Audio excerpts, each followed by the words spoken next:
Un logiciel vient de repousser les limites dans la reconnaissance faciale et sera capable de détecter toute personne présente de près ou de loin dans une photo en ligne. Son utilisation pose la question de la liberté et du respect de la vie privée. La société Thales développerait un portefeuille numérique capable de regrouper toutes nos données en un seul endroit. Ce futur pass ouvre la voie à la très controversée identité numérique. La Chine ne serait plus l'Eldorado concernant la fabrication de produits manufacturés. Face à une nouvelle conjoncture et de nouveaux enjeux, les sociétés étrangères présentes en Chine optent pour la relocalisation. Bienvenue sur Nouvel Horizon, je suis Anthony Bluteau. Imaginez une application qui permette de retrouver en un clic votre visage dans une gigantesque base de données qui compte déjà 3 milliards de clichés. Envisageable, me direz-vous? Il est vrai qu'à l'heure actuelle, de l'Internet, conserver son anonymat relève déjà du parcours du combattant. Si l'on regarde simplement par le prisme de la sphère numérique, force est de constater que tous nos mouvements sont suivis, collectés et analysés. Mais le logiciel que je suis en train de vous parler mettrait fin à votre anonymat, pas seulement sur les réseaux, mais aussi sur l'espace public.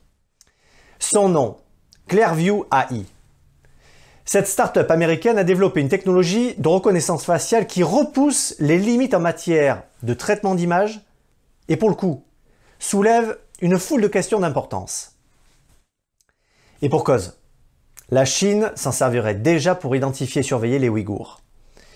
Des groupes européens de défense de la vie privée se sont saisis de la question et ont porté plainte en Europe, au Canada ou encore en Australie contre son déploiement. Selon un article paru dans la revue Slate, on sait que cette société américaine a pu constituer une impressionnante base de données en récupérant des milliards de clichés de personnes à travers le monde. Alors comment? La tâche n'a pas été très dure puisque toutes ces images sont postées quotidiennement sur les réseaux sociaux par les personnes elles-mêmes. La force de ce logiciel est basée sur la reconnaissance faciale, très pointue, capable de retrouver un visage noyé dans une foule de la taille de la moitié d'un ongle. Cette nouvelle technologie a conquis la police américaine. Grâce à elle, ils ont pu retrouver un homme suspecté de violence sexuelle sur des enfants.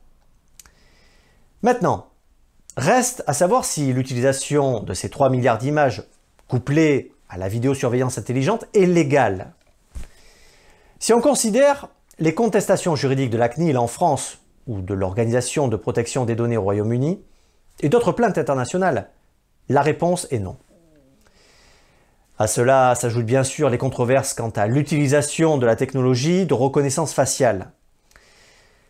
Le commissariat de la protection de la vie privée du Canada considère que ce système inflige un préjudice général à tous les membres de la société, qui se retrouvent en permanence comme alignés dans un tapissage de police. Mais l'intérêt public, souvent en recherche de plus de sécurité, encourage le déploiement de telles technologies et de fait, la légalise. Aux États-Unis, les syndicats de police réclament l'aide de l'application Clearview face, au contexte actuel, de recrudescence de criminalité. La puissance des lobbies technologiques pèse aussi dans la balance et met en échec les recours concernant la protection de la vie privée. Pour le moment, c'est seulement dans l'État de l'Illinois que l'Union américaine des libertés civiles a porté plainte contre la société Clearview AI pour violation de la loi de cet État en matière de confidentialité des données biométriques. En effet, la loi de cet État oblige les entreprises à notifier et obtenir le consentement des personnes avant de collecter leur identifiant biométrique, y compris les photos faciales. Avec la généralisation de ce type de technologie, va-t-on vers une modification de notre vie quotidienne? Difficile d'en douter. Se promener incognito dans une foule deviendrait impossible et soulève de fait la question de la valeur de l'anonymat. En plus, des images de vidéosurveillance dans les gares, aéroports et autres lieux publics, un bon nombre d'informations personnelles et individuelles seront en libre accès et plus rien ne pourra être caché. Nos comportements pourraient à terme se modifier face à cette surveillance accrue.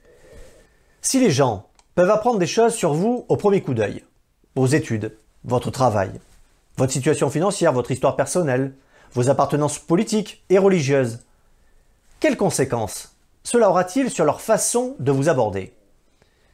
Nos relations ne risquent-elles pas de devenir plus superficielles et nos jugements plus hâtifs? Et si cette technologie venait à tomber dans les mains d'un régime autoritaire? La liberté et la vie privée des citoyens ou de certains opposants pourraient en pâtir. Justement, une expérience de surveillance des minorités ouïghours dans les commissariats chinois par des caméras, utilisant l'intelligence artificielle et la reconnaissance faciale, a été testée récemment. Ce système d'intelligence artificielle serait formé pour détecter et analyser des changements, même infimes, dans les expressions faciales et les pores de la peau, selon les dires d'un ingénieur ayant tenu à garder l'anonymat. Des preuves choquantes ont indigné la communauté internationale et l'ONG de défense des droits de l'homme, Human Rights Watch, en Chine. Les avancées technologiques semblent aller plus vite que les législations, à tel point que ces questions de reconnaissance faciale deviennent de vrais enjeux concernant le maintien de la liberté et le respect de la vie privée des citoyens. Une chose est sûre, le pass sanitaire alimente tous les débats. Initialement prévu jusqu'au 30 septembre, sa prorogation au 15 novembre pourrait s'étendre bien au-delà. En effet, Olivier Véran a annoncé semaine dernière que le pass sanitaire pourrait perdurer dans le temps si le Covid ne disparaissait pas de nos vies dans les 3 prochains mois. Alors, une question simple. Ce précieux sésame sera-t-il la nouvelle norme de demain? Peut-on y voir un possible contrôle des masses? Quelques éléments de réponse peuvent se trouver dans les avancées technologiques de la société Thales. Spécialisée dans la défense et la sécurité, cette société est convaincue que le pass sanitaire joue un rôle clé de précurseur, dont la finalité sera à terme le passage à une identité numérique sur téléphone portable. L'identité numérique fait déjà l'objet de débats et de tractations puisqu'un communiqué du 3 juin de la Commission européenne propose la mise en place d'un portefeuille numérique. Pour que celui-ci se concrétise rapidement, la Commission invite les États membres à créer une sorte de boîte à outils commune pour septembre 2022 et à entamer immédiatement les travaux préparatoires nécessaires. Mais concrètement, que se cache-t-il derrière le nom de portefeuille numérique? Pour faire simple, il s'agirait d'un outil qui lierait notre état civil à d'autres attributs tels que nos comptes bancaires, notre permis de conduire, nos diplômes. On pourrait donc, directement depuis notre smartphone, louer un appartement, s'enregistrer pour un vol à l'aéroport, demander un prêt à la banque, ou encore déposer une déclaration fiscale. Comme vous pouvez le comprendre, les possibilités d'utilisation sont presque infinies. Cette idée de centraliser toutes les données concernant un individu peut paraître séduisante. Effectivement, il semblerait que tout avoir dans notre téléphone nous simplifierait bien la vie. Mais, car il y a toujours un mais, avec une telle plateforme, il est facile d'imaginer des dérives importantes. À l'image du pass sanitaire actuellement, peut-être que certains lieux finiront par être interdits aux personnes ne répondant pas à certains critères définis par l'État. Un peu à l'image du crédit social chinois, peut-être que participer à des mouvements de contestation pourrait vous valoir une surveillance accrue de votre activité sur Internet, ou l'impossibilité d'accéder à certains réseaux sociaux. Peut-être serez-vous alors accusé de troubles à l'ordre public. Ajoutons à cela le fait que l'entreprise Thales est impliquée dans le déploiement en France de technologies de surveillance comme la reconnaissance faciale et la police prédictive. Avec tant de données, quel serait le pouvoir de cette entreprise? Et celui de notre gouvernement? Une autre question fondamentale doit être posée. Quelle sera la transparence des actions effectuées sur notre portefeuille numérique? Pourrons-nous savoir qui a consulté quelles données et quand?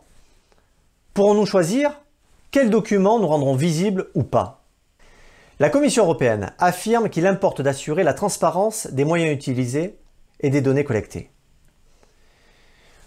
Pour une plateforme permettant l'accès à tant de documents importants, le respect de votre vie privée et de nos données personnelles deviennent essentiels. Précisons que la France ne sera pas pionnière dans le domaine du portefeuille numérique. En effet, en Australie, dans le Queensland, la première application de permis numérique de l'État a été testée puis déployée.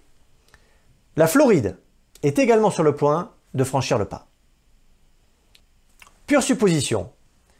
Imaginons que de tels outils deviennent la norme pour les citoyens. Il ne resterait qu'un pas pour les rendre toujours plus restrictifs et satisfaire des enjeux de sécurité et de santé.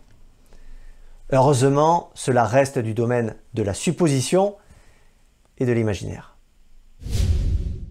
Nous rentrons peut-être dans une nouvelle ère, avec la fin de la Chine bon marché. Et oui, le Made in China est désormais remis en cause par plusieurs entreprises dans le monde. Les sociétés étrangères installées en Chine sont en train de redéployer leur activité industrielle en dehors du pays. Mais alors, pourquoi la Chine n'attire plus les entreprises? Quelles sont les motivations qui poussent certaines entreprises à délocaliser leur production de la Chine? Si l'on se fie au site Fantastic Asia, la compétitivité chinoise est remise en cause. La main-d'œuvre en Chine, autrefois bon marché, n'est plus aussi compétitive, voire même plus onéreuse actuellement. Un vent de révolte mené par la classe ouvrière chinoise a permis une augmentation des salaires de 20%, entraînant ainsi une augmentation significative des coûts d'exploitation. Sans oublier la flambée des prix de l'immobilier, les charges locatives des ateliers et des bureaux, qui ont également augmenté. Tous ces facteurs ont alourdi les coûts de production. Dans un tel contexte, certaines entreprises ont pris les devants pour éviter de faire faillite. La solution: rapatrier leur unité de production et revoir tout leur mode de fonctionnement. Dans le documentaire intitulé « Délocalisation, la fin de l'Eldorado chinois », nous apprenons que la société Rossignol a décidé de relocaliser la fabrication de ses skis en France. Après plusieurs études, le directeur, M. Salerno, a retourné les chiffres dans tous les sens et reste convaincu que la fabrication en France ne coûtera pas plus cher. Du coup, il compte relocaliser sa production en France et projette de fabriquer 60 000 paires de skis sur notre territoire. Un autre facteur qui rentre en ligne de compte est le changement des mentalités de consommation des Chinois.